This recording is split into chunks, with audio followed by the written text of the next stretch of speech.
આજની પ્રેસ વાર્તામાં આપ સૌ પ્રેસ મીડિયાના મિત્રોનો આભાર વ્યક્ત કરું છું. સમગ્ર ગુજરાતમાં, ગાંધીના ગુજરાતમાં દારૂબંધી છે. દારૂબંધીનો કડક અમલ કરાવવા માટે સમયાંતરે સરકાર મોટી મોટી જાહેરાતો અને બનાસો ફેંકે છે. એનો પર્દાફાશ કરતો ઘટના, દુઃખદ ઘટના કહી શકાય એવી ઘટના ભાવનગરના વર્તેજમાં બની. ગુજરાતમાં ખુલ્લમ ખુલ્લા દારૂ વેચાય છે, બેફામપણે વેચાય છે, પોલીસની ભાગીદારીથી વેચાય છે. જે બ્રાન્ડનો જોતો હોય એ બ્રાન્ડનો દારૂ મળતો હતો. હવે એનાથી આગળ વધીને ઝેરી કેમિકલ યુક્ત દારૂ જે છે એ વિદેશી દારૂની બોટલની અંદર ભરીને એનું મોટું નેટવર્ક ભાવનગર જિલ્લામાં ચાલતું હતું પોલીસની ભાગીદારીથી. અને એમાં તાજેતરની અંદર જે લોકોએ દારૂનો પીધો એમાંથી અંદાજે 7 લોકો મરણ પામ્યા છે. 33 થી 40 લોકો હજી હોસ્પિટલાઇઝ છે, એની સારવાર ચાલી રહી છે.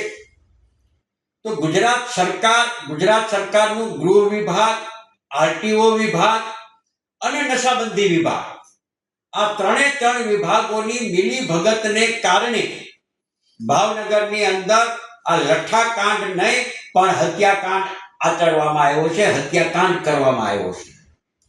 સમગ્ર ગુજરાતમાં બેફામ દારૂ વેચાય છે અને દારૂ મળે છે, છતાં પણ સરકારના પેટનું પાણી હલતું નથી.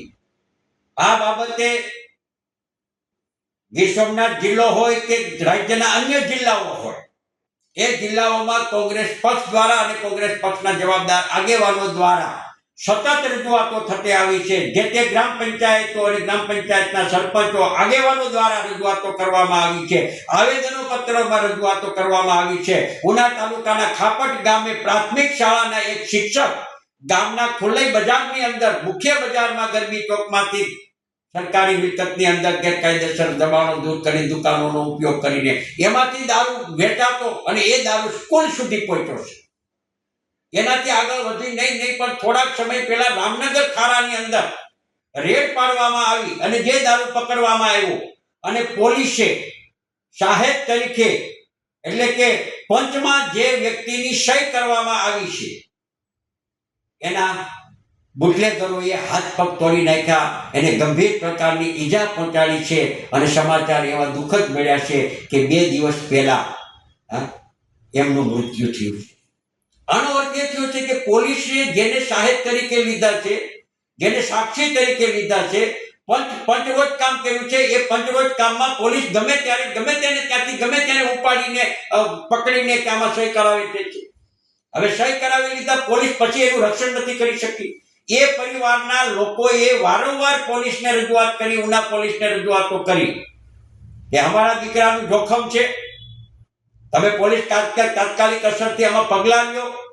પોલીસે સમયસર પગલાં ન લેવાને કારણે એ માણસ ઉપર હુમલો થયો અને એ માણસને જિંદગી અત્યારે એની પૂરી થઈ ગઈ, એનું કુટુંબ છે એ નોંધાવું થઈ ગયું છે. તો આમાં જવાબદાર કોણ? શા માટે આ પ્રકારનું બેફામ ચાલે છે? અને ત્યારે રાજ્ય સરકારને હું કહેવા માંગુ છું, સરકારને કહેવા માંગુ છું કે જાહેરાતો નહીં. ભાવનગરના લઠ્ઠાકાંડમાં 7 લોકો મર્યા છે. સમયાંતરે આ પ્રકારની ઘટનાઓ ઘટતી જાય છે. રાજ્યના ગૃહમંત્રી મોટા મોટા બંગા ફેંકે છે, પગલાં લેવાની જાહેરાત કરે છે. અમે માંગણી કરીએ છીએ કે ગૃહમંત્રીએ રાજીનામું આપવું જોઈએ. રાજીનામું જ્યાં સુધી નહીં આપે ત્યાં સુધી આખા ગુજરાતમાં આ પ્રકારની માંગણી છે એ સતત રહેવાની છે. ગાંધીના ગુજરાતમાં દારૂબંધીનો અમલ કરાવવાની કાયદાઓ બનાવો છે, પણ કાયદાનો કડક અમલ કરે કોણ? સરકારે ઘણા બધા કાયદાઓ બનાવ્યા છે. અગાઉના ગૃહમંત્રી હતા પ્રદીપસિંહ જાડેજા, એ પણ કડક કાયદો લઈ આવ્યા હતા સરકારમાં, પણ કાયદો બનાવ્યા પછી અમલ થતો નથી. એટલે સરકારની ભાગીદારી, સરકારના અન્ય વિભાગોની ભાગીદારી અને ગૃહ વિભાગમાં ખાકી વર્દીની અંદર પૈસા કમાવા માટે અને ખીચા ભરવા માટે નિર્દોષ લોકોને જીવ લેવાય છે આ પોલીસ હપ્તાખોરીને કારણે. અને ત્યારે સદંતર બંધ થવું જોઈએ અને ભાવનગરની ઘટના જે દુઃખદ બની છે એને તટસ્થ રીતે નીચેથી 5-6 અધિકારી કર્મચારીઓ સસ્પેન્ડ કર્યા છે એ નહીં, પણ મોટા અધિકારીઓ સુધી જે હપ્તા પહોંચતા હોય છે ત્યાં સુધીની તપાસ કરીને એના મૂળ સુધી પહોંચીને જે જવાબદારો હોય એ જવાબદારો સામે એવી કડક કાર્યવાહી કરવી જોઈએ કે ભવિષ્યની અંદર આ પ્રકારની ઘટના ન ઘટે એ પ્રકારના પગલાઓ લેવા જોઈએ. ભૂતકાળમાં બનેલી ઘટનાઓના પગલાઓ લેવામાં જે લીધા છે એમાં અસરકારક પગલાઓ લેવામાં આવ્યા નથી.